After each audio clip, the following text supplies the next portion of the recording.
Oke, kita akan masuk dalam doa ya. Kita mohon pertolongan Tuhan dan kita belajar hari ini secara final gitu ya tentang bagaimana Allah memelihara dan bahkan dalam pemeliharaan Allah, Allah juga aktif membuat beberapa hal yang mungkin bagi kita sulit kita terima.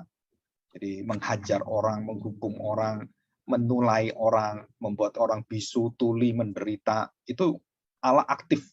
Jadi bukan semua itu berasal dari setan, tetapi juga Allah melakukan itu, tapi tujuannya adalah untuk mendidik, mengajar. Nah, kita belajar bersama-sama hal ini ya. Mari kita masuk dalam doa. Bapa, kami bersyukur di hadapan-Mu. Tuhan, tolong kami supaya kami sungguh-sungguh bisa mengerti firman Tuhan dengan sejelas-jelasnya, dan biarlah kami belajar sumber dari seluruh firman yang benar adalah firman yang sudah tertulis dan firman sudah lengkap, sempurna, dan cukup bagi kami dan tidak bisa ditambah atau dikurangi. Tuhan, ajar kami supaya kami semakin giat belajar, semakin kami sungguh-sungguh mau mengerti dan terbuka hati kami dan memegang kebenaran itu dengan hati dari Tuhan. Karena tanpa pertolongan Tuhan, tanpa kesetiaan Tuhan, dan tanpa hati Bapa yang begitu baik dan mengirimkan Roh Kudus sehingga menjagai hati kami, dan Roh Kuduslah yang akan memimpin, memelihara, menegakkan kami, dan membuat kami terus bisa sesuai dan seiring dengan firman Tuhan. Walaupun Roh Kudus itu menderita bagi kami dalam banyak hal, dalam doa-doa yang tak terkatakan karena kelemahan-kelemahan kami. Kami bersyukur di hadapan-Mu, biarlah hati kami persembahkan, dan Tuhan garap hati kami sebagai tanah yang baik. Di dalam nama Tuhan Yesus, kami serahkan doa kami ini. Amin. Amin. Ya, kita akan mulai ya. Nah, kita hari ini belajar dari beberapa hal yang penting ya. Apa benar Allah menjadikan orang buta, tuli, bisu, dan menderita, atau kesusahan, penderitaan, dan semuanya? Jawabannya iya dan tidak. Jadi ya sebagian, tidak bukan berasal dari Allah, berasal dari setan-setan, berasal dari iblis yang mencobai, ujian daripada orang-orang jahat yang menimpa pada kita, atau karena kesalahan kita, karena mungkin kecerobohan kita, dan kemudian anak kita bisa menderita karena kecerobohan kita, ketidaktahuan kita. Mungkin anak kita biarkan, dan seperti yang terjadi barusan ini, ada seorang pejabat, anaknya belajar berenang gitu kan, dan dia sudah merasa bisa, dan kita nggak menyangka tiba-tiba anak itu masuk dan arusnya begitu besar dan akhirnya meninggal. Dan itu sesuatu yang harus diterima. Nah, itu karena siapa? Jelas itu adalah ya karena pilihan orang yang berada di tempat saat itu, dan kita tahu bahwa itu akibatnya nggak terpikirkan. Nah, kadang-kadang misteri kehidupan kita itu kita harus tahu bahwa ada yang memegang, ada yang mengendalikan, ada yang mengarahkan kita. Bahkan di dalam hal-hal yang tanda petik musibah, malapetaka, kita harus mengerti betul apakah kita, apakah keluarga kita, apakah teman-teman kita yang mengalami sampai akhirnya sakit, meninggal, atau dalam tanda petik mengalami kecacatan tubuh, kelemahan tubuh, ya seperti itu. Ya kita harus mau bersyukur di hadapan Tuhan dalam segala perkara. Dan ini sangat sulit karena kita diajar kita menjadi orang Kristen, kita harus sehat, kita harus baik, ini semua kan Tuhan berkati kita, dan kalau kita taat, Tuhan pasti akan menjagai kita, dan itu konsep-konsep yang memang ada di Alkitab. Tetapi bukan seluruh orang-orang itu, kemudian orang Kristen itu bebas dari segala sakit, penyakit, kesusahan, dan semuanya. Ya, itu yang merupakan satu tantangan yang ada di depan kita, dan kita harus belajar ini. Ya, oke. Nah, perhatikan, saudara, ada satu kalimat yang sangat indah. Segala sesuatu yang di bawah langit itu dikendalikan, dikontrol oleh Tuhan. Dan seluruh kitab pengkhotbah itu mengatakan ini. Jadi tidak ada yang tidak dikontrol Tuhan. Semua di bawah langit ini, semua berada di dalam kuasa, pengendalian, dan wewenang otoritas seluruh kejadian, peristiwa, dan apapun, siapapun, sesuatu pun yang ada, itu di tangan Tuhan semuanya. Ya, nah, kita akan belajar. Yang pertama, ada 4 hal yang saya angkat ya. Yang pertama adalah Allah membuat orang buta. Dan itu jelas sekali dalam Yohanes pasal 9. Dan kemudian Allah membuat orang miskin. Jadi Allah bisa memiskinkan orang, Allah bisa memperkaya orang, Allah bisa membuat orang itu baik, mujur, mendapat rezeki, atau mengalami kebangkrutan. Dan itu bisa. Ya, dalam Yesaya 45 juga pernah kita bahas ini. Yang ketiga adalah Allah membuat orang itu mandul. Ya, kita tahu bahwa di dalam Alkitab, kemandulan dari beberapa ibu-ibu yang ada di dalam Alkitab itu langsung memanggil nama Tuhan. Yang memandulkan bukan tubuhnya, tapi Tuhan yang membuat dia mandul. Yang tidak bisa punya anak. Ya, termasuk di dalamnya adalah Sarah. Ya, Sarah, Rebeka juga sama sebenarnya kalau kita dengar ya. Itu terus kemudian mamanya siapa ini, Gideon juga sama, terus Samuel juga. Nah, kalau kita lihat banyak peristiwa-peristiwa wanita yang mandul, ya. Dan itu jelas Alkitab memberitahukan kita bahwa ketidakmampuan mereka melahirkan anak karena tubuh atau fisik, karena sebab apapun, jelas Allah yang berada dan yang aktif menjadikan orang seperti itu. Ya. Terus Keluaran pasal 4 ayat 11, Allah membuat orang tuli. Dan itu sangat jelas sekali. Allah membuat orang keras kepala batu, tegar tengkuk. Nah, itu Allah yang membuat. Ya. Kenapa Allah membuat seperti itu? Karena Tuhan tidak memberikan kemurahannya, kelemah lembutannya. Dia tidak memberikan kasihnya. Jadi waktu kasihnya diambil, kita kehilangan kasih dan kita menjadi dingin. Kita menjadi orang yang tidak punya belas kasihan. Dan kita menjadi orang yang sangat kejam sekali dan saling saling mengingini, dan kemudian yang menang yang kuat, nah yang pinter yang menguasai, goblok yang bodoh gitu kan. Nah, itu dunia seperti hutan rimba, hukum rimba itu akan terjadi. Dan termasuk negara-negara yang pinter menguasai negara-negara yang bodoh, ketinggalan teknologi jadi negara miskin. Ya, dari negara sekarang kalau kita lihat 10 orang terkaya itu menguasai teknologi semua, penemuan-penemuan. Nah, itu orang-orang yang ada di atas. Nah, siapakah yang menguasai teknologi? Ya bangsa Israel. Ya orang-orang Israel yang paling banyak menguasai. Jadi orang-orang Israel itu orang-orang terkaya di dunia karena dia menguasai teknologi, sains, dan semuanya. Nah, apakah nanti 20 tahun mendatang berganti? Nah, kita nggak tahu. Apa yang berganti? Ya, nah, itu semua ada di depan kita. Nah, kita baca keempat teks Alkitab ini ya, supaya kita mengerti dengan menyeluruh. Yohanes 9 ayat 1 dan 3. Orang buta sejak lahirnya. Waktu Yesus sedang lewat, ia melihat orang yang buta sejak lahirnya. Murid-muridnya bertanya kepadanya, "Rabi, siapakah yang berbuat dosa? Orang ini sendiri atau orang tuanya sehingga ia dilahirkan buta?" Jawab Yesus. Nah, jawabnya ya, perhatikan. Jawabannya Tuhan Yesus, perhatikan. Bukan dia, jadi bukan orang ini. Orang ini nggak salah. Dan bukan juga orang tuanya. Orang tuanya nggak salah. Orang tuanya tidak berbuat dosa yang menyebabkan dia buta. Tetapi jelas Tuhan Yesus mengatakan karena karya Allah, pekerjaan Allah. Dikatakan pekerjaan Allah harus dinyatakan dalam kita. Bukan dalam orang itu ya. Di dalam kita. Kita itu artinya orang itu ya kita semua. Supaya kita melihat kemuliaan Allah. Kenapa orang jadi buta? Bukan karena dia. Bukan karena orang tuanya, bukan karena dosa, bukan. Tapi karena pekerjaan Allah. Jadi, kenapa orang itu buta? Karena Allah menyatakan dia mau memuliakan dirinya di depan kita semua.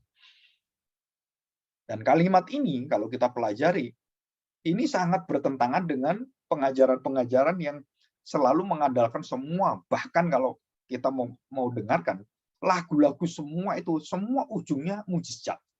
Saudara lihat semua lagu-lagu.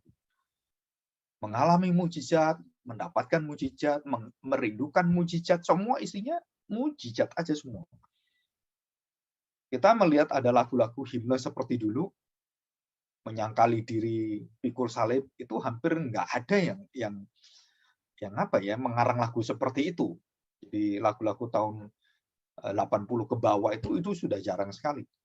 Ya, tetapi sekarang mulai 90, 2000, 2010, 2020 dan seterusnya ini kita lihat lagu-lagunya tuh arahnya kepada lagu yang kebutuhan diri saya. Ya. Nah, saya lagi menyusun satu seminar tentang bahwa kita dengan seluruh media, nah saudara ini saya baru merenungkan banyak hal ya. Nah, saudara kita melawan apa yang Tuhan mau tegakkan di dunia ini. Apa yang Tuhan tegakkan? Tuhan menyatakan, carilah kerajaan Allah. Kerajaan Allah akan datang. Jadilah kehendakmu, jadilah kehendak raja, dan di bumi seperti di surga, datanglah kerajaan. Nah, saudara, kita harus tahu bahwa dunia ini sedang dirusak gitu ya, sedang diarahkan menjadi kerajaanku yang datang, keinginanku yang datang, kehendakku yang datang. Dengan cara apa, saudara? Iblis memakai seluruh berkat Tuhan untuk menuhankan manusia. Ya, nanti suatu waktu saya akan sharekan ini ya, mungkin berseri. Saudara, saya beri contoh yang pertama. Gadget kita, handphone kita semua, itu akan menjadikan lawan dari doa Bapa kami. Ya. Apa maksudnya? Jadi kita bukan mencari kerajaan Allah, kita mencari kerajaan kita mencari kepentingan kita mencari pusat diri kita. Dan semua itu berpusat pada semua saya yang lakukan, saya yang mau, dan saya menentukan hidup saya, dan saya mau mengarahkan apapun itu semau saya.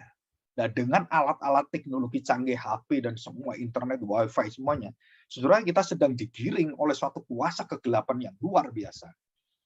Dan Tuhan izinkan itu.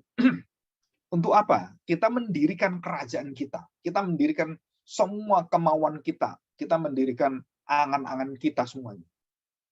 Kita menginginkan dunia seperti kita inginkan. Kita nggak mau dunia seperti Tuhan inginkan. Bukan kerajaan Allah, tapi kerajaanku. Dan juga seluruh berita-berita yang ada, pemberitaan firman Tuhan semua, sama. Akan memberitakan apa? Memberitakan, kamu bisa melakukannya. Yes, yes, yes. Kamu mampu melakukannya. Dan tidak ada yang mustahil bagi engkau. Nah, saudara, kita menjadikan diri kita Tuhan. Dan ini semua menjadi satu kekuatan yang akan merobohkan seluruh yang dibangun oleh Tuhan dan semua yang akan ditegakkan kerajaannya. Saudara, itu diganti semuanya. Dengan apa?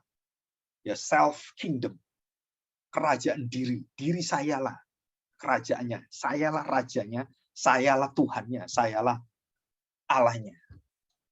Saudara, dengan alat-alat itu, pusat hidup kita kemudian digiring dan kita kemudian terfokus pada diri kita.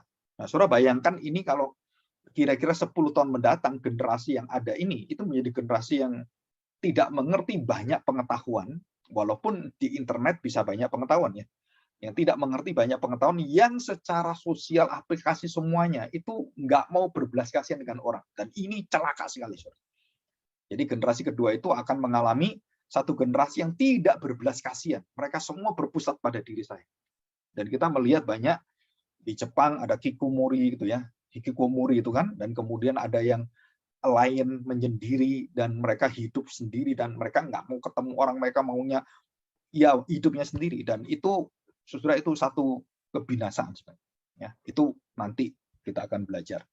Nah, saudara perhatikan, jadi jelas sekali bahwa apa yang terjadi dalam hidup kita itu dalam kontrol Tuhan, dalam pemeliharaan Tuhan, dan bukan hanya Tuhan membiarkan iblis, mengizinkan iblis mencobai kita, tapi Tuhan juga punya hak untuk mendidik kita dengan caranya Dia. Jadi membuat orang itu buta supaya apa? Tuhan ingin menyatakan kemuliaannya, kebesarannya, kehebatannya, kemahakuasaannya. Jadi orang buta itu salah siapa? Bukan salah dia, bukan salah orang tuanya. Dan betul-betul itu yang berkata adalah Tuhan Yesus. Bukan nabi, bukan siapa-siapa. Tuhan Yesus yang menciptakan orang itu. Tuhan Yesus yang membuat dan segala sesuatu yang Dia adakan adalah Dia sendiri. Dan Dia mengatakan jelas bukan dia, bukan orang tuanya, bukan siapa-siapa, tetapi karena pekerjaan Allah. Jadi jelas karena Allah. Pekerjaan Allah itu ya karena Allah.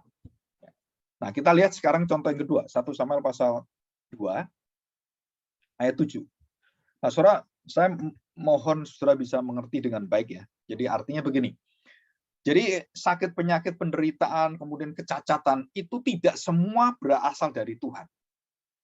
Tidak semua berasal dari setan. Tidak semua berasal dari kejahatan manusia sehingga menjadikan orang cacat, ketabrak gitu kan, kecelakaan dan semuanya, atau gempa bumi dan semuanya. Saudara, tidak semuanya itu berurusan dengan kalau ini semua dosa, semua pokoknya dosa, penyakit dosa. Enggak, saudara. Oh, ini dari setan. Enggak. Bisa dari Tuhan. Bisa dari setan, bisa dari kelemahan kita, bisa dari dosa-dosa kita. Atau dosanya orang lain. Atau karena sebab yang kita nggak tahu. gempa bumi, bencana alam, banjir dan semuanya kan, sehingga orang bisa tenggelam mati seperti itu. Kita nggak tahu. Ya, oke. 1 Samuel pasal 2 ayat 7. Nah, Saudara perhatikan perkataan ini. Dan ini jelas sekali dikatakan oleh pujian-pujian dari Hana ya. Nah, ini satu doa, satu pujian, dan satu syair sebenarnya. Nah, saya bacakan dari ayat pertama. Lalu berdoalah Hana katanya, hatiku bersukaria karena Tuhan, tanduk kekuatanku ditinggikan oleh Tuhan. Mulutku mencemoohkan musuh-musuhku. Ya, sebab aku bersukacita karena pertolonganmu. Tidak ada yang kudus seperti Tuhan. Jadi nggak ada manusia yang kudus, hanya Tuhan yang kudus. Sebab tidak ada yang lain kecuali Engkau. Dan tidak ada gunung batu seperti Allah kita. Tidak ada orang yang tidak berubah, yang setia tegak semua. Seperti gunung batu yang beribu-ribu tahun tetap seperti itu adalah Allah sendiri. Jadi ini jelas sekali. Dan tidak ada gunung batu seperti Allah kita. Janganlah kamu selalu berkata sombong. Janganlah caci maki keluar dari mulutmu, karena Tuhan itu Allah yang Maha Tahu. Oleh Dia perbuatan-perbuatan diuji. Busur pada pahlawan telah patah, tetapi orang-orang terhuyung-huyung pinggangnya berikatkan kekuatan. Jadi tidak sampai jatuh. Siapa yang kenyang dahulu sekarang menyewakan dirinya, ya. Siapa yang kenyang dahulu sekarang menyewakan dirinya karena makanan. Tetapi orang yang lapar dahulu sekarang boleh beristirahat. Ya, bahkan orang yang mandul melahirkan 7 anak, tetapi orang yang banyak anaknya menjadi layu. Nah, Saudara perhatikan. Orang yang punya anak jadi mandul, orang yang mandul jadi punya anak. Orang miskin jadi kaya, kaya jadi miskin. Dan siapa yang membuat itu? Tuhan semua. Nah, itu dikatakan itu ya dalam pujian itu. Ayat 6, Tuhan mematikan dan menghidupkan. Jadi Tuhan itu menghidupkan, Tuhan itu mematikan, Tuhan membinasakan, Tuhan menyelamatkan. Ia menurunkan ke dalam dunia orang mati dan mengangkat dari sana orang-orang mati. Jadi ini Allah berdaulat. Allah mengendalikan semuanya. Dan tidak ada yang bisa menyetop Allah. Bahkan kematian, maut, dosa-dosa tidak bisa menghentikan Tuhan. Kasih Tuhan lebih dari maut. Kasih Tuhan lebih daripada dosa kita. 7. Tuhan membuat miskin dan membuat kaya. Ia merendahkan dan meninggikan juga. Jadi Allah bukan hanya meninggikan orang-orang baik, tapi Dia juga merendahkan. Kalau kita di dalam kelemahan kita, Tuhan ingin mendidik kita, Tuhan rendahkan kita supaya kita berlutut menyerah gitu kan. Ia menegakkan orang yang hina dari dalam debu dan mengangkat orang yang miskin dari lumpur untuk mendudukkan dia bersama-sama dengan para bangsawan. Dan membuat kita memiliki kursi kehormatan. Sebab Tuhan mempunyai alas bumi dan di atasnya Ia menaruh daratan. Nah, Saudara, dari 1 Samuel pasal 27 ini dan semua ayat yang kita baca, kita selalu mengambil dalam pikiran kita yang kita terima yang senang. Oh, miskin jadi kaya. Oh, puji Tuhan. Wah, kita jadi orang Kristen yang miskin jadi kaya. Wah, kita bersukacita kan. Wah, kalau orang miskin dengar firman Tuhan itu, wah, kamu akan jadi kaya kalau kamu percaya Tuhan Yesus. Wah, benar ya. Puji Tuhan gitu. Nah, suatu hari dia mengalami mungkin karena kelemahan dan karena dosanya seperti bangsa Israel dihajar Tuhan, dan karena kesombongannya kemudian ditundukkan Tuhan supaya dia merendahkan hati dan dibangkrutkan Tuhan, kemudian seperti Ayub diambil semua kekayaannya, anaknya mati semuanya. Wah, kita kemudian nggak terima dengan Tuhan. Kita ngutuki Tuhan. Nah, artinya bahwa kita menerima yang baik dari Tuhan dan kita tidak mau menerima yang buruk dari Tuhan. Dan itu perkataan Ayub. Coba kita ulangi ya. Ayub pasal 1. Ya, Ayub pasal 1 di sini. Ya. Kita lihat ini ayat yang ke bawah ya. Ayub pasal 1 ayat yang ke 20 ya. Perhatikan baik-baik. Maka berdirilah Ayub lalu mencukur jubahnya dan mencukur kepalanya. Kemudian sujudlah ia dan menyembah. Jadi Ayub waktu mengalami itu, dia tidak mengutuki Tuhan dan dia tidak marah dengan Tuhan dan dia tidak mencari kambing hitam. Enggak, Saudara. Dia sujud menyembah, datang pada Tuhan dan sujud menyembah kepada Dia. Sujudlah ia dan menyembah kepada Tuhan. Saya pikir kita punya iman kita mencari jalan keluar dengan pikiran kita. Kita pertama kali ada orang masalah, gimana menyelesaikan masalah. Ada sakit, pergi ke dokter. Ada ini, kita langsung secara otomatis kita tuh menolong diri kita sendiri. Ya, self-salvation. Ya, jadi self ini healing gitu kan. Terus self-solving problem. Jadi kita cari bagaimana menyelesaikan ini, kita mulai dari diri kita sendiri. Padahal firman Tuhan mengajarkan segala sesuatu kamu kerjakan, kamu harus doa dulu.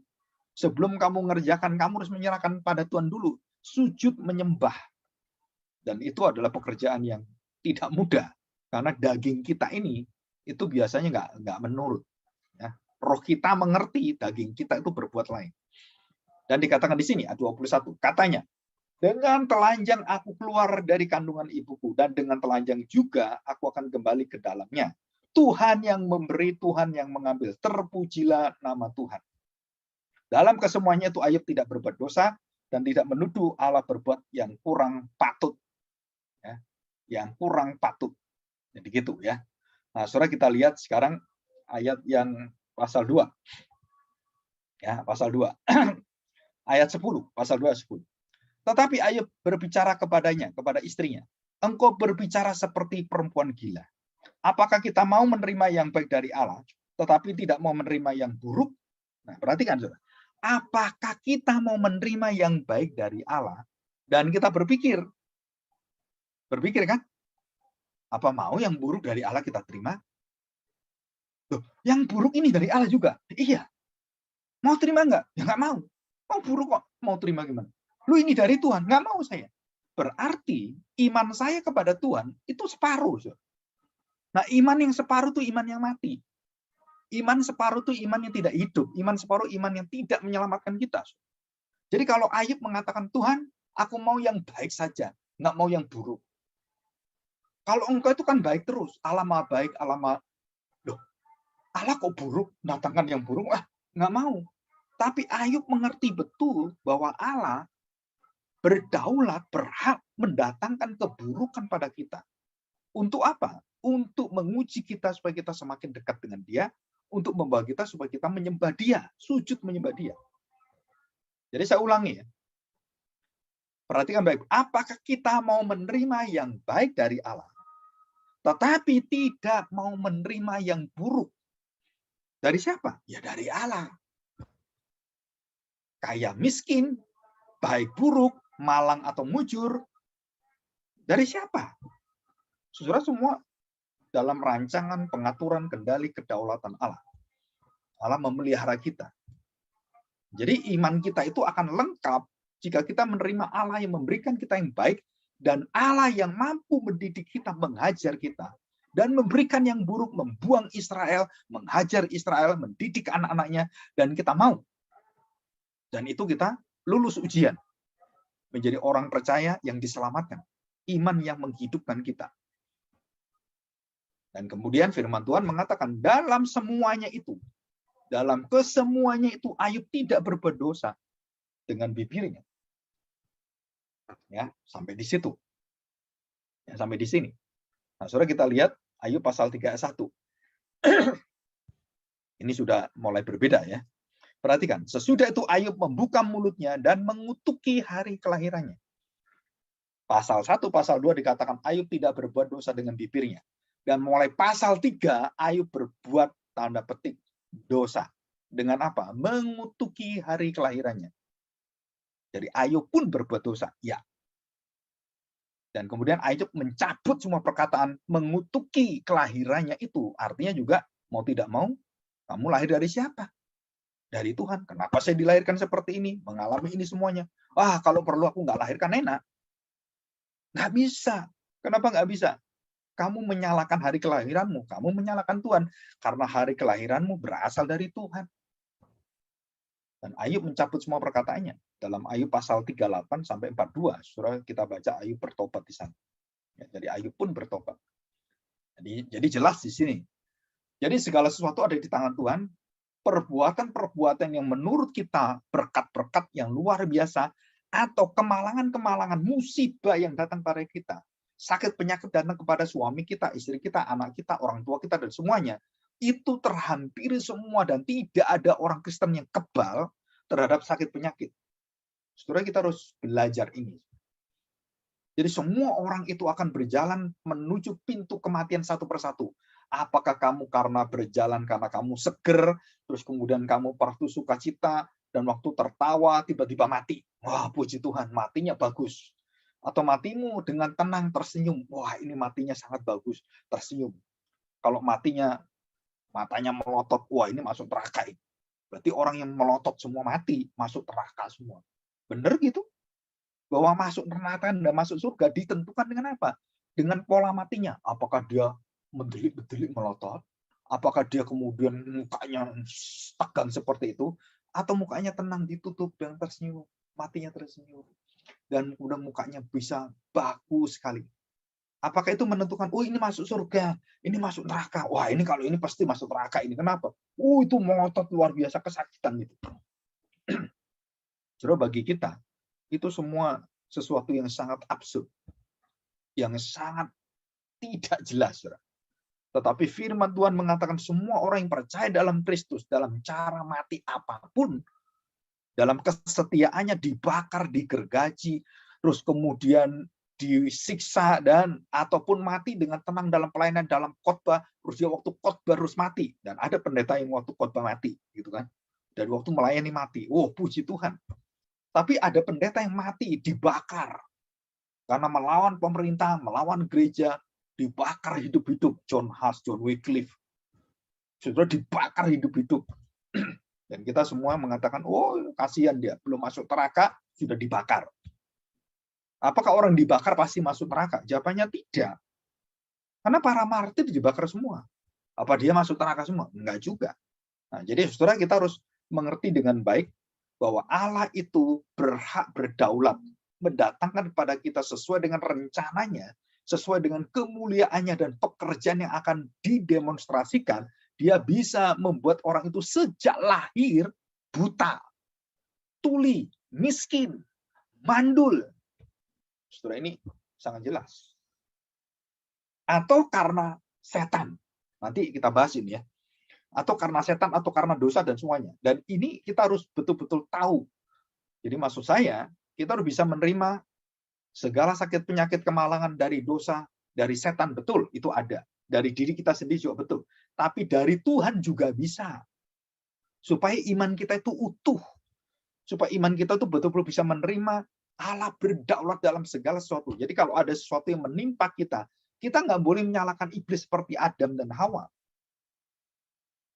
Yang disalahkan siapa? Oh, iblis. Terus cari kambing hitamnya kan. Terus kemudian kalau kita mengalami ini, oh ini yang salah siapa? Oh karena saya nggak memperhatikan anak saya. Oh karena saya mungkin lupa, saya lengah dan semuanya. Dan ada banyak orang bertengkar. Saya pernah dalam satu keluarga, anaknya berantem, papanya mati. Jadi papanya barusan mati, anaknya berantem. Kenapa kamu nggak bawa papa dari awal ke rumah sakit? Kalau dibawakan ketolong. Mereka berantem luar biasa. Dan saling menyalahkan ini, begini. Terus saya tanya, ini mama, papamu ini bersama dengan siapa? Serumah dengan siapa? Dengan adik saya, Pak. Yang dimarah-marahi itu adiknya. Dan semua kokonya ini, ya nggak merawat papanya. Adiknya yang merawat dengan istrinya. Dimarah-marahi luar biasa. Mungkin adiknya mungkin nggak kelihatan orang kaya, kakaknya ini orang kaya semua kelihatannya. Kelihatan sewenang-wenang dan marah-marahi adik-adiknya. Kenapa kamu diam, nggak ngomong saya, nggak telepon saya? Saudara, segala kejadian itu kalau dicari salahnya, semua salah, saudara. Nanti dokternya salah. Kenapa dokter nggak datang? Dan banyak hal-hal yang membuat kita kemudian bukan mengenal Allah, tapi kita memperjuangkan dosa-dosa kita semakin besar. Dan menuduh orang lain, mencurigai orang lain, banyak hal yang lain. Tetapi hidup dan mati manusia di tangan Tuhan. Jadi kenapa papa saya mati seperti ini? Ya karena sudah ditentukan oleh Tuhan. Dalam segala kondisi yang kalau dicari salahnya, dicari kelemahannya, kita lemah semuanya. Kita bisa apa?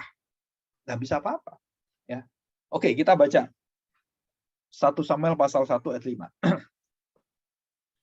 Saudara, akhirnya Samuel. Ya. Ayat yang ke-5. Meskipun ia mengasihi Hana, Ia memberikan kepada hanya satu bagian, sebab Tuhan telah menutup kandungannya. Saudara, ada orang bertanya pada saya, Pak, Bapak itu khotbahnya tuh kadang-kadang nggak benar, katanya. Apa yang nggak benar? Masa Tuhan menyebabkan orang mandul? Masa Tuhan menyebabkan orang menderita? Tuhan itu baik, Pak. Tuhan itu mengerti kelemahan kita. Tuhan itu betul-betul mengerti bahwa dia tuh ingin anaknya itu dimuliakan. Tuhan itu mengerti anak-anaknya akan menjadi raja, Pak. Anak-anak raja kita ini. Nggak boleh ada penderitaan, nggak boleh ada sakit penyakit. Terus kemudian saya suruh baca ayat ini. Coba kamu baca Alkitab. Kamu baca Alkitab. Oke, baca. 1 Samuel pasal 1 ayat 5. Dari pasal 1 baca sampai pasal 5. Dua baca. Terus pasal 5, waktu pasal 5 berhenti dia. Kenapa dia berhenti? Lu baca, jangan berhenti. Ayo baca-baca. Dan waktu baca, sebab Tuhan telah menutup kandungannya. Terus saya tanya, Hana itu mandul karena siapa? Setan gitu? Karena dirinya dia? Karena makanan salah jadi mandul? Enggak. Karena siapa? Tuhan menutup kandungannya. Saudara, dia berdiam. Kok saya nggak pernah baca, Pak ya? Memang kamu nggak pernah baca Alkitab? Kamu cuma dengerin khotbah-khotbah, kamu pikir yang sisi benar-benar, oh ini benar. Kamu pikir yang sisi, oh ini salah, nggak cocok dengan khotbah saya, nggak cocok dengan pendeta saya, nggak cocok dengan pengajaran yang saya terima. Ini berarti salah. Nah, kamu balik ke Alkitab, baca Alkitab. Dan jelas dikatakan sebab loh. Jadi penyebabnya itu siapa? Tuhan telah menutup kandungannya. Jadi Hana itu mandul bukan karena suaminya Samuel gitu ya. Bukan Samuel, papanya Samuel ya. Jadi Elkana. Bukan karena suaminya Elkana, bukan karena sakit penyakit, karena masa lalu, karena makanan, bukan, saudara. Atau karena tubuhnya cacat DNA-nya. Enggak, saudara. Tapi jelas dikatakan Tuhan telah menutup kandungan. Saudara, kalau kalimat ini menimpa kepada kita, dan kemudian kita beritahu, ya waktu saya melihat papa saya umur 55 meninggal, ya waktu itu saya masih kelas SMP ya waktu itu ya. Dan papa saya meninggal itu, pengetahuan saya masih nggak tahu banyak tentang teologi ya. Nah, saya cuma bertanya pada Tuhan, kenapa ya papa saya baik gini kok Tuhan itu cabut dia? Karena kerjanya masih banyak. Kan masih bertanggung jawab dengan anak-anaknya. Masih ada kerjaan di semua, ada pelayanan, apalagi dia pendeta. Dia belum mengabarkan Injil banyak ke orang-orang lain. Dan banyak pertanyaan yang terjadi. Tetapi saudara tahu, mengapa aku panggil papamu? Mengapa aku hentikan papamu? Mengapa papamu harus mati dan seperti ini, dan jalannya seperti ini, dan dengan sakit seperti ini? Saudara, baru kita tahu bahwa ada rancangan Allah yang indah dalam setiap perjalanan hidup kita. Dengan kematian orang-orang yang di dalam Kristus, di dalam melayani Allah, baik itu karena sakit, baik itu karena penderitaan, karena sukacita, karena apapun, saudara, dan kemudian diambil oleh Tuhan, itu adalah satu rancangan yang indah terjadi dalam hidupmu.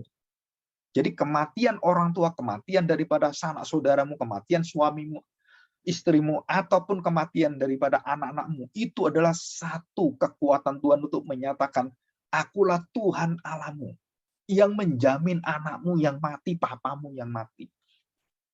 Aku yang membuat dia mati. Dan iblis tidak pernah bisa tanpa izin Tuhan mencabut nyawa orang. Nggak ada. Ya. Coba kita lihat yang terakhir. Keluaran.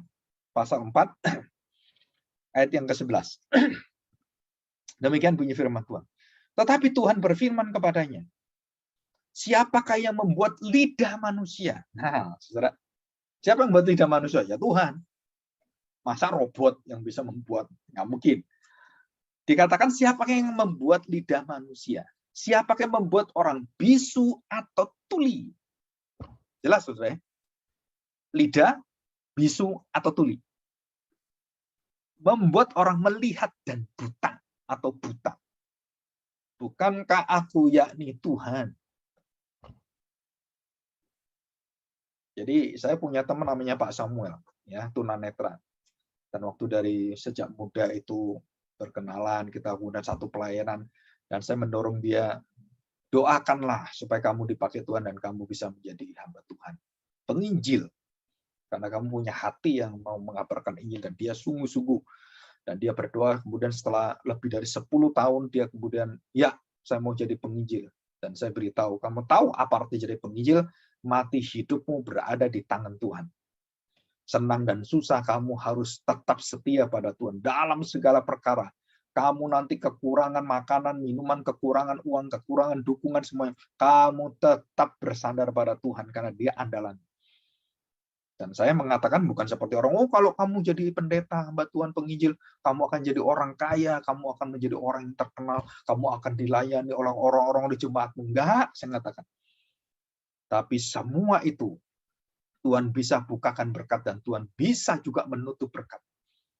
Dan semua adalah kita mengandalkan Tuhan. Dan Dia mau. Dan sekarang ini dia mendapatkan begitu banyak pekerjaan Tuhan yang luar biasa. Ya, sekarang ada di Solo. Dan dia dikasih oleh seseorang dan beberapa orang yang kemudian membeli rumah di Solo. Nah, sedangkan dia dari mana penghasilan? Nggak ada. Nggak ada penghasilan, beli rumah dari mana?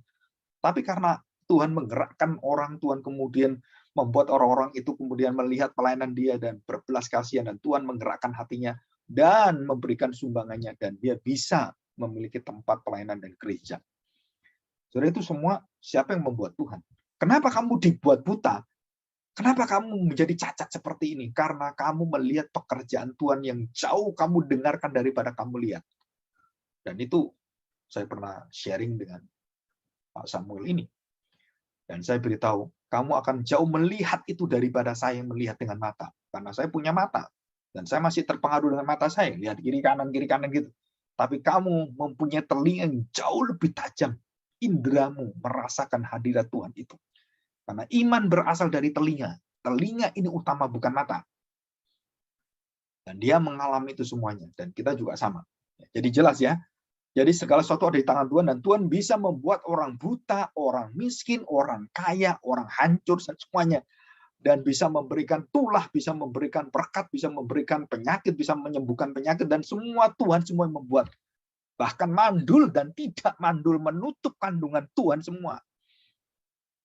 Saudara, jadi ada satu sisi bahwa Tuhan yang melakukannya dengan aktif, dengan rencana Dia, dengan ketetapan Dia, dan ada yang iblis yang Tuhan izinkan dikontrol oleh Tuhan, dan itu dosa-dosa mereka. Jadi waktu Tuhan membuat orang buta, Tuhan tidak berbuat dosa, tapi Dia menyatakan kemuliaan dan kekudusannya. Jadi kebutaan orang yang buta sejak lahir itu adalah satu kuasa kemuliaan Tuhan. Jadi motivasi Tuhan membuat dia buta, membuat mandul, membuat miskin, membuat dibuang oleh Tuhan, membuat dididik oleh Tuhan, dihajar oleh Tuhan, adalah bukan dari dosanya, tapi dari kekudusannya, karena kasihnya, karena kesabarannya, karena Dia mengasihi kita, Dia membentuk kita, menempa kita, menggembleng kita. Dan itu luar biasa sekali. Kamu bukan anak gampangan. Anak-anak Allah bukan anak yang dimanja. Ya. Tuhan punya keadilan, kamu harus didisiplin oleh Tuhan. Discipleship itu artinya orang yang didisiplin, pemuritan. Ya, pemuritan itu orang yang mau disiplin, bukan murid, bukan murid-murid yang kita dengar, bukan. Orang yang mau dididik, diarahkan seturut dengan firman Tuhan. Ya. Oke, kita sekarang belajar. Selanjutnya. Ya. Perhatikan saudara, ya, dari tadi 4 poin itu yang penting ya. Sekarang kita belajar 4 poin yang penting juga. Tuhan Yesus mengusir penyakit dan atau dari setan-setan, termasuk darinya kerasukan. Kita buka Markus pasal pertama. Markus pasal pertama ayat 34. Ya. Ia menyembuhkan banyak orang menderita bermacam-macam penyakit dan perhatikan, dan mengusir banyak setan. Ia tidak memperbolehkan setan-setan itu berbicara sebab mereka mengenal Dia. Jadi tadi ada penyakit, ada sesuatu rancangan Tuhan yang memang Tuhan aktif, Tuhan bergerak, dan Tuhan yang menetapkan, Tuhan yang menjalankan itu, menutup kandungan, membuat miskin, membuat orang kaya, dan itu semua dari Tuhan semua. Tapi dalam pelayanan Tuhan Yesus, Dia berkuasa untuk mengusir. Nah, saudara perhatikan ya bedanya. Ini penting sekali. Waktu sakit penyakit dari iblis dan semua kerasukan setan dan orang-orang dikuasai setan bisa diusir oleh iblis. Iblis diusir oleh Tuhan Yesus ya. Dan dilepaskan dan orang itu sembuh dan dibebaskan dari segala penyakit dan buta matanya tercelik, tuli terbuka mendengarkan. Terus kemudian orang bisu bisa berbicara dan banyak semuanya lain-lain. Nah, saudara perhatikan ya. Waktu Tuhan menjadikan orang mandul, menjadikan orang itu buta, tidak ada satu kuasa iblis setan, manusia yang lain yang bisa mengalahkan, membelokkan, dan menutup, meluruskan apa yang dibelokkan, dibengkokkan oleh Tuhan. Jadi, perhatikan, siapa yang berdaulat? Setan atau Tuhan? Kita atau Tuhan? Siapa yang berdaulat? Otomatis Tuhan. Jadi waktu Tuhan menutup pintu mandul, iblis nggak bisa buka kemandulan dari ibadah Sarah. Nggak bisa. Waktu Tuhan memberitahukan kepada iblis, Ayub, inilah anak yang kukasihi. Oh iya, kamu jagai. Oke, jangan ganggu tubuhnya. Silahkan kamu ambil semuanya. Dari iblis kemudian hancurkan semuanya. Anaknya, hartanya, bendanya semua dirampok semuanya dan mati dan dikasih dengan kekuatan alam. Orang Sheba, orang semua datang. Wah, saudara, orang penjahat-penjahat itu merampas semuanya. Ayub kaget, 1 hari itu langsung bangkrut dia. Anaknya mati semuanya. Saudara perhatikan. Berarti, saudara, iblis punya kuasa melalui kontrol Tuhan, kendali Tuhan, itu bisa mengambil semua yang kita miliki, saudara. Tapi Tuhan ngontrol. Ya, perhatikan ya. Dan kemudian sampai kemudian tubuh Ayub dan nyawanya. Tubuhnya, karena tubuhnya kamu jaga, ya dia nggak akan apa-apa. Anaknya masih bisa dia. Coba tubuhnya tak hantam. Silakan, tapi jangan nyawanya kamu ambil.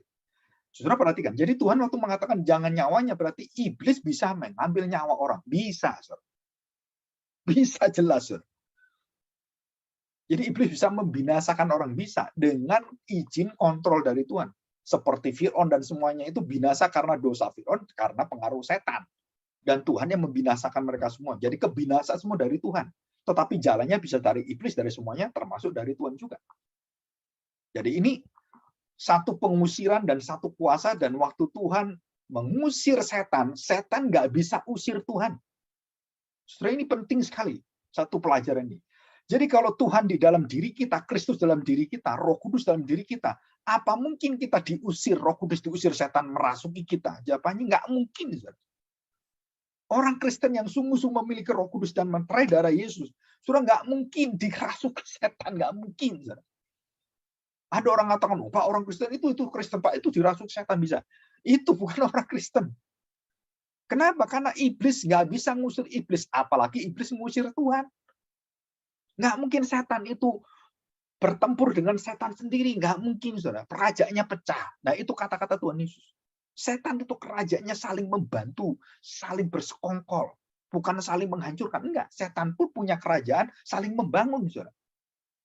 Setan tidak bisa menghancurkan diri sendiri, apalagi menghancurkan Tuhan.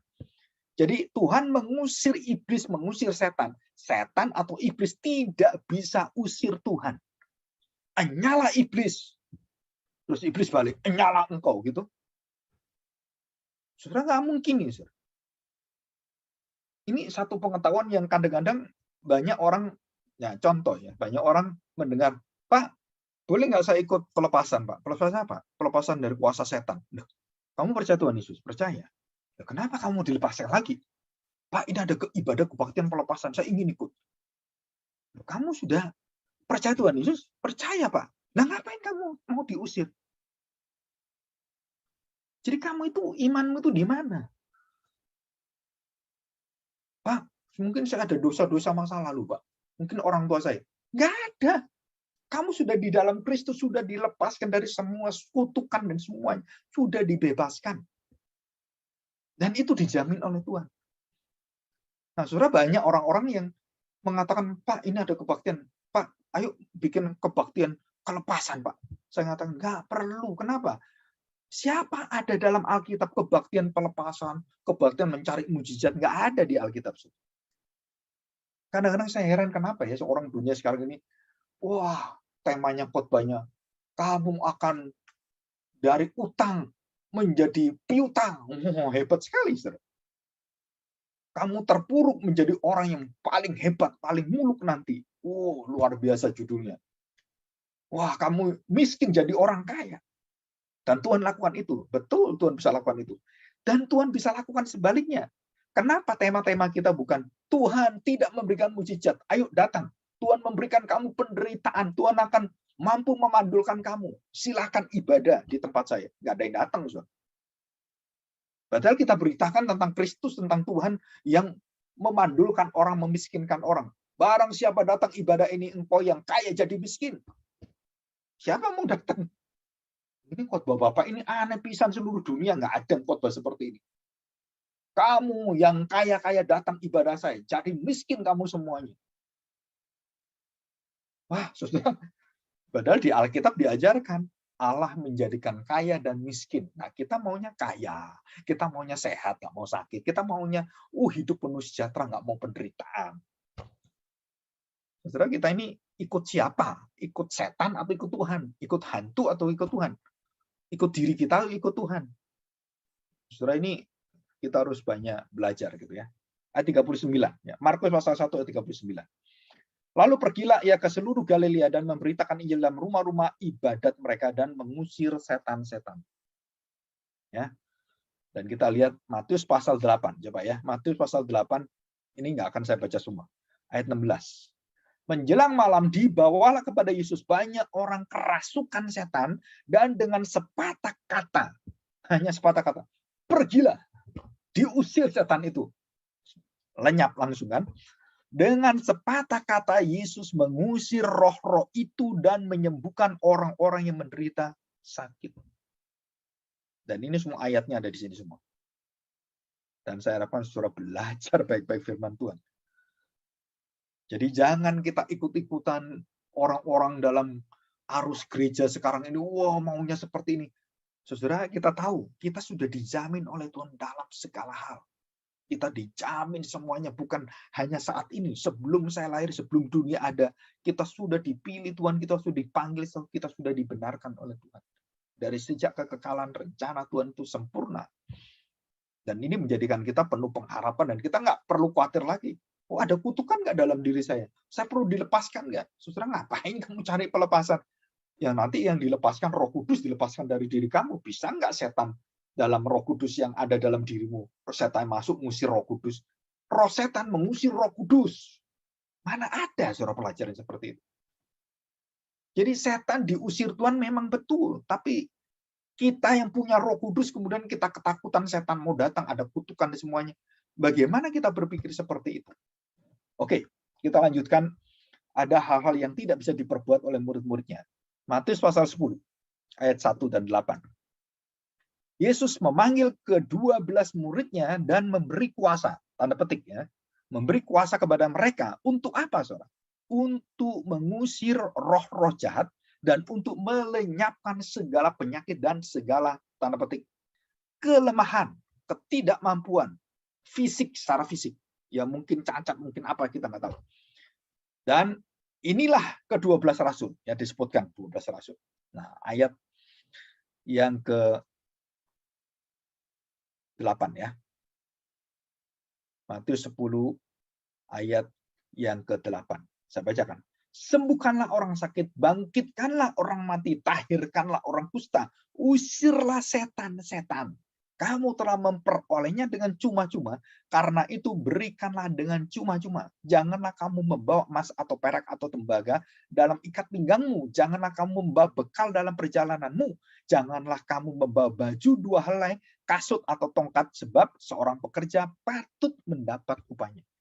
Mengapa hamba Tuhan orang-orang Lewi, ya, pendeta-pendeta itu patut mendapatkan jaminan hidup seutuhnya dari pelayanannya, dari gerejanya? Karena kalimat ini, saudara, kalimat dari Tuhan sendiri. Kamu patut mendapatkan selayaknya, secukupnya untuk hidupmu. Bukan bermewah-mewah. Ya, kelebihan daripada hidupmu seorang hamba Tuhan yang punya kelebihan kekayaan semuanya, itu harus kembalikan kepada Tuhan untuk memuliakan Tuhan, bukan memuliakan dirinya. Ya. Oke, Lukas pasal yang ke-9, ayat yang 40 dan 49. Ya. Coba kita lihat. Dan aku telah meminta kepada murid-muridmu supaya mereka mengusir roh itu, tetapi mereka tidak dapat. Tadi kan diberi kuasa, tuh sekarang kok nggak bisa? Kuasanya itu di mana? Muridmu nggak bisa ngusir setan yang semacam ini. Kenapa nggak bisa? Tuhan Yesus mengatakan demikian, ayat 41. Lukas 9 ayat 41. Maka kata Yesus, hai kamu angkatan yang tidak percaya dan yang sesat. Perhatikan, saudara. Bukan karena muridnya yang tidak bisa mengusir, karena kamu nggak percaya. Karena kamu angkatan yang sesat. Jadi bukan muridnya yang dituduhkan, tapi karena keimananmu yang sesat. Dikatakan, berapa lama lagi aku harus tinggal di antara kamu dan sabar terhadap kamu. Bawa anak itu kemari. Dan ketika anak itu mendekat Yesus, setan itu membantingkannya ke tanah dan menggoncang-goncangkannya. Tetapi Yesus menegur dengan satu patah kata. Menegur roh jahat itu dengan keras dan menyembuhkan anak itu, lalu mengembalikannya pada ayahnya. Murid-muridnya bertanya, Guru, kamu kok bisa kayak saya, kok nggak bisa? Padahal kan kuasanya sama. Bukan karena kuasa muridnya, bukan karena kekurangan kuasa, bukan. Karena angkatan yang tidak percaya dan sesat. Dan kemudian Tuhan Yesus datang dan dia menyembuhkan itu. Nah, saudara, ini jawabannya jelas sekali. Bukan karena kekurangan percaya murid-murid pada Kristus, bukan. Tapi karena mereka sesat dan tidak percaya, angkatan yang bengkok itu. Ya. Dan yang terakhir kita baca ini ya. Yang keempat. Saudara, Matius 17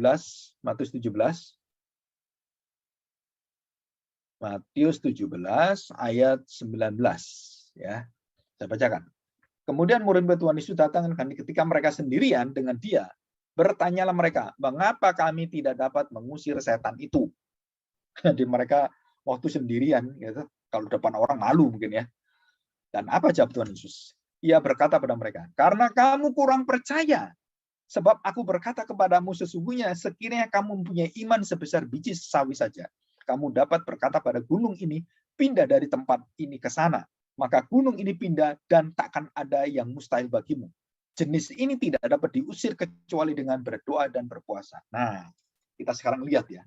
Kenapa murid itu nggak bisa mengusir setan itu? Karena mereka tidak percaya dan mereka sesat. Dan kedua, jawabannya dalam Alkitab adalah karena kamu tidak percaya sepenuhnya. Artinya apa? Bahwa kamu tidak menyerahkan itu sepenuhnya kepada kekuatan yang kamu percaya. Jadi kepada siapa? Kepada Tuhan Yesus. Jadi waktu Tuhan Yesus ada, diusir karena aku ada, beres semuanya. Tapi kenapa kamu nggak bisa? Karena kamu mengusirnya bukan dengan percaya sepenuhnya kepada saya. Jadi murid-murid itu mengusirnya dengan penyakit yang tidak bisa diusir, mereka tidak menghubungkan kembali pada Kristus dan mereka percaya bahwa mereka bisa dengan kekuatan mereka dan mereka doa-doa. Nggak bisa. Kenapa nggak bisa? Kamu harus doa dan berpuasa, memohon pada Tuhan dan memohon kepadaku. Jadi jalannya apa? Kamu nggak bisa, yang bisa saya. Titik. Jadi jelas sekali, saudara. Kamu nggak bisa dengan kekuatan iman kamu, keyakinan. Nggak bisa. Kamu harus datang pada saya, berdoa, berpuasa, dan menyebut nama saya. Datang pada saya, minta tolong saya. Nah, baru saya usir dia. Karena ini memang saya yang bisa ngusir, dan kamu nggak bisa ngusir. Karena kamu percaya pada dirimu, tidak percaya pada saya, tidak datang pada saya, dan ini nggak bisa diusir, kamu nggak bisa ngusir terus, memang nggak bisa diusir. Yang bisa saya. Jadi berdoalah, berpuasalah, datanglah pada saya, dan saya usir setan itu. Nah, saudara, kalau kamu mengerti saya, kamu percaya pada saya sepenuhnya, nah kamu bisa mengusir itu, bahkan gunung pun bisa kamu pindah. Jadi yang pertama, karena angkatan sesat dan kemudian mereka yang tidak percaya itu, yang kedua, muridnya melupakan sumber kuasanya, yaitu Tuhan Yesus sendiri. Dan yang ketiga, saudara, melalui mereka kembali pada Kristus, mereka mampu mengusir setan itu. Dengan apa? Dengan kepercayaan kepada Kristus. Karena dia sudah berdoa dan berpuasa. Wah, ini satu iman yang membangun murid-muridnya. Jadi jangan pernah saya beri kuasa, kamu percaya dengan kuasa itu, dan kamu melupakan saya. Waktu kamu nggak bisa, kamu terus aja ngotot, nggak bisa. Kamu harus datang pada saya. Belajar pada saya. Dan kemudian dengan kuasa kamu melihat saya, baru kamu bisa ngusir itu. Kenapa harus datang pada saya? Kamu harus merendahkan hati, kamu harus datang. Dan kamu memiliki iman yang sebesar biji sesawi. Jangan pernah tidak. Artinya, dalam perkara yang paling kecil, kamu jangan melupakan saya. Dan akhirnya, setan itu bisa diusir. Saudara, kita bersyukur pada Tuhan hari ini. Ya, oke, kita lihat ini. Nah, saudara perhatikan. Jadi kesimpulan dari semua yang kita bahas tadi adalah Allah mengontrol semuanya, Allah yang mengusir setan, dan setan tidak mungkin mengusir Allah. Kegelapan itu kegelapan itu dikuasai oleh terang, terang selalu menguasai kegelapan, dan tidak pernah kegelapan, roh setan, iblis menguasai Tuhan, mengatur Tuhan, dan mengendalikan Tuhan. Nggak ada, nggak ada. Jadi kita tidak pernah bisa meluruskan dan membengkokkan apa yang dibengkokkan dan diluruskan Tuhan. Ini ayatnya di mana? Kita lihat Pengkhotbah. Ya, kita lihat Pengkhotbah pasal 7 ayat yang ke-13 ya. Kita lihat. Perhatikanlah pekerjaan Allah. Siapa yang dapat meluruskan apa yang telah dibengkokkannya? Saudara, iblis gak mungkin bisa mengendalikan Tuhan dan mengajari Tuhan dan merubah rencana Tuhan yang sudah ditetapkan. Gak mungkin, saudara. Apalagi mencabut keselamatan darah Kristus, mengusir darah Kristus itu keluar dari kita dan kemudian kita murtad. Nah, setelah itu nggak mungkin. Kenapa? Ini dikatakan, apakah mungkin? Siapakah dapat meluruskan apa yang telah dibengkokkan oleh Tuhan? Ya. Saudara, sama dengan Mazmur 127.